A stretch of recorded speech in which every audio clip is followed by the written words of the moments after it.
So hello mga kaibon, so nandito na naman tayo sa aking aviary. May share lang po ako sa pagpapakain pala ng mga ibon natin. So ayan mga kaibon, tag-ulan ngayon at medyo malamig yung panahon. So ito lang tip ko, may share ko lang sa inyo. Kapag mas lalo na po yung mga nandun sa mga nasa labas, wala pong nasa labas yung mga ibonan, nasa outdoor, magdagdag po kayo ng red millet. So ayan mga kaibon, yung mga pula-pula po, bili po kayo dyan. Meron po yung mga tingi-tingi, dagdag lang po kayong konti kasi ang red millet po ay mainit sa katawan ng ibon.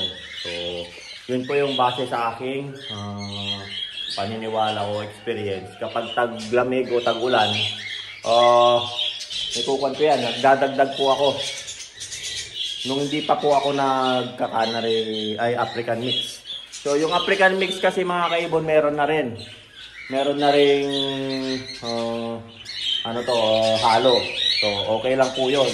Yung pong mga walang red millet, may share ko lang po yun. Pwede po kayong magdagdag ng red millet. I-mix nyo na lang po para at least yun medyo gumanda yung condition nila kasi tag-init.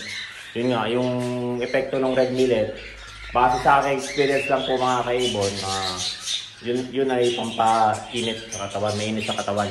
So ayan po yung may share ko po.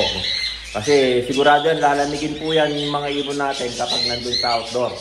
So ayan po mga kaibon. So sana nakatulong po ulit sa aking pag-share ng mga ganitong pag-aalaga, pag-aasikaso sa mga alaga natin mga ibon. So ayan, don't forget to subscribe my YouTube channel, Warren Palakpak Kaibon, at ang aking Facebook page, Warren Palakpak Kaibon, at ang aking Facebook, Warren Palakpak Mr. Tigasin. So ayan mga kaibon, pa-like and share na lang po yung ating mga videos para naman po malaman din ng mga iba ang aking na-share at hindi lang po sa inyo nakikita, para po yung mga kasama nating breeder, na mga mag-breeder na nag-aalaga, malaman din po nila. So wala pong satelitan, pero based in my experience po, yun po sana. So sana makatulong po sa inyo, sa mga followers, subscribers sa YouTube channel. So maraming salamat sa inyong tiwala, pag-share ng mga videos.